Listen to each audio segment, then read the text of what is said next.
For those of you that watch each and every one of my reviews, you will see some repeats because it's just not feasible for me to crank out 2 new drawings per day. Hope you enjoy, though, brothers and sisters. One Piece, Chapter 51, Zoro Overboard. Whew, boy, that was a fun one. Hello, my brothers and sisters of the Nerd Nation.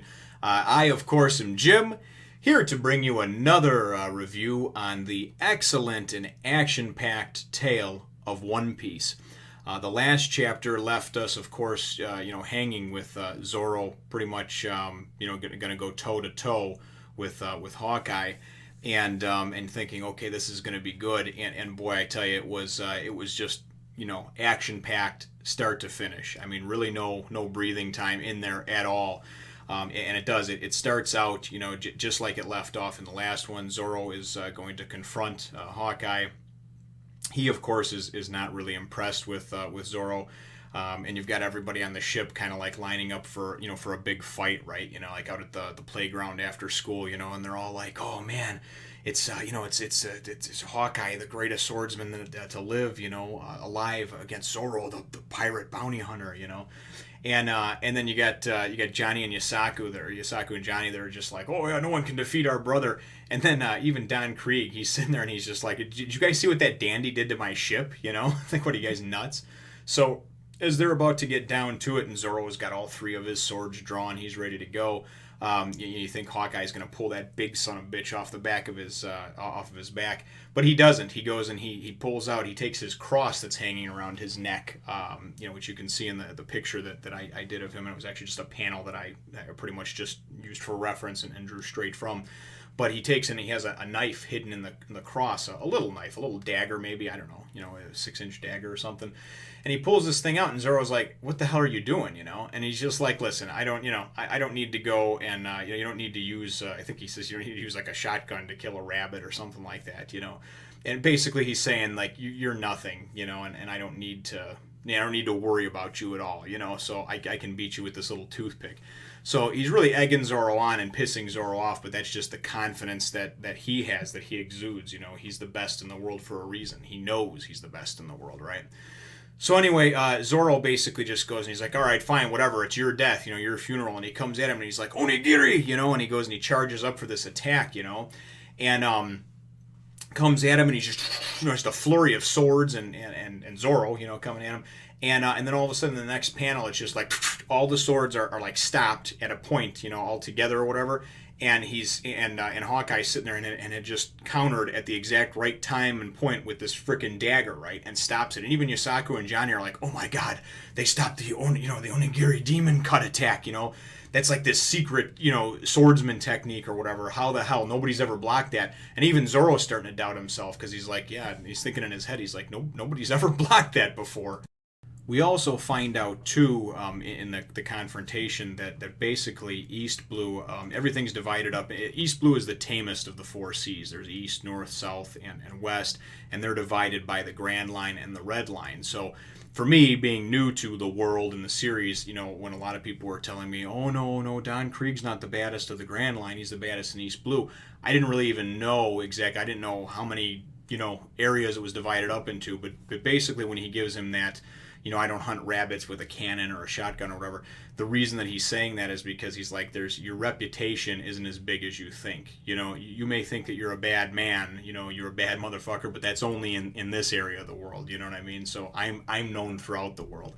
But, and Zoro starts kind of thinking to himself in his head after his first attack gets stopped, and he comes at him again and he just gets flipped to the side and he's talking to himself and he's like, there can't be that great of a divide between us, we can't be that unequal, right? I mean, he can't be that much better than me is what he's saying. And as that's happening, all these flashbacks are coming into his head about, when he made the promise about being the greatest swordsman, and that he would carry it on and he'd be the greatest swordsman that ever lived. And then even when he first met Yasaku and Johnny and everything, and all these different things start going through his head as he's getting kind of wiped around, the deck and everything. And then he comes at him with another move and he's, tiger hunt, and he comes at him and nothing is even phasing Hawkeye. He's just like, and he's still just like beating him around with, his hand and his free hand and this little dagger, So then all of a sudden Yosaku and Johnny are like ready to jump in, and they're like, yeah, we're coming. They're looking up on the boat, and they're like, we'll get them, And Luffy grabs them both and slams them down to the ground, and he's basically saying, no, stay out of this fight. Number one, he has respect for Zoro and what he's trying to do, so he's not going to let that happen. And then Luffy starts daydreaming, and he's like, oh man, he's like that great pirate hunter, and he's like the greatest swordsman that ever lived. I need him to join my crew. So he's got it in his head now that he's recruiting Hawkeye, So we don't know what his motivations are. But at any rate, Hawkeye goes, and even one time too, when he comes at him, he's like, what is it that drives you so much, even though you're going to lose, And Zoro's just still like, you're nothing, you cowardly dog, and he keeps coming at him. But you can see that Hawkeye's starting to have a little bit of at least respect for the fact that this guy knows that he's way overmatched, but he's still coming at me. He's still coming and he's still attacking me. And I don't know so much of his that he respects it, but it seems like he has some at least admiration for the determination that Zoro has in the certain, in facing certain defeat. So after he comes at him with that another failed attack, that tiger hunt, he winds up getting stabbed. Finally Hawkeye's just done with him, and it just stabs him right in the chest, with his little dagger, and he's like, why won't you back off? Why won't you retreat? And Zoro's like, if I retreat even one step, then that'll mean that's that I cannot be the greatest in the world. If I let even one thing slow me down and stop me, it's that sheer will of force and that determination, right? And then Hawkeye's basically just like, yeah, that's what defeat means, dude. You know what I mean? Like, what the fuck is wrong with you? Just back off, So Zoro will not. He will not back off. And what he winds up doing is he sees that he likes the determination that he sees in him in the fight, and he thinks that he'll at least, at the very least, he'll give him an honorable death.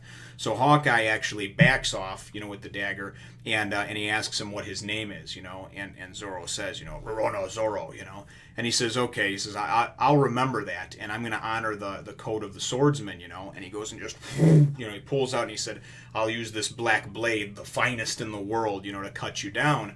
And everybody's like, oh my God, he pulled out the black blade, you know what I mean? That's the one that he cut the ship in half with, right? And that is, that was obviously the one that he just hacked, Don Krieg's ship in half with. So as he goes to do that, and Zoro, of course, we know he's still not going to give up. He's got some fight in him, He goes and pulls out this like super secret attack, and he's just like 3,000 worlds and just starts coming at him with like swirling blades and everything.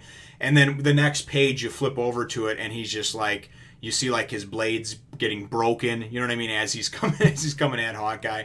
And you see him in his head going, oh my God, defeat. I can't, I'm going to be beaten. I can't believe I lost, and he's just basically overcome with grief, that he's not going to be able to win this fight. He's coming to that realization very quickly. And so when the attack finishes up, he stands and he faces his attacker, and and even Hawkeye's like, what's the deal? And he's just like, yeah, you know what? He's like, I'm not going to get cut down in the back or whatever. I'd rather see it coming.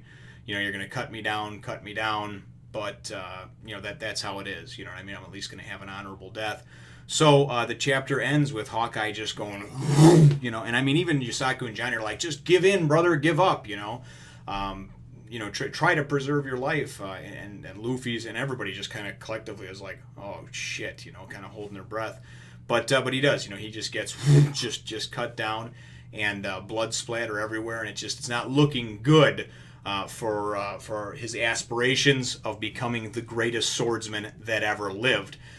Certainly going to finish this one up and then dive right into the next one myself, because I'm excited to see where this goes. So let me know what you think, brothers and sisters, in the comments down below. Certainly feel free to hit the like button if you think I deserve it.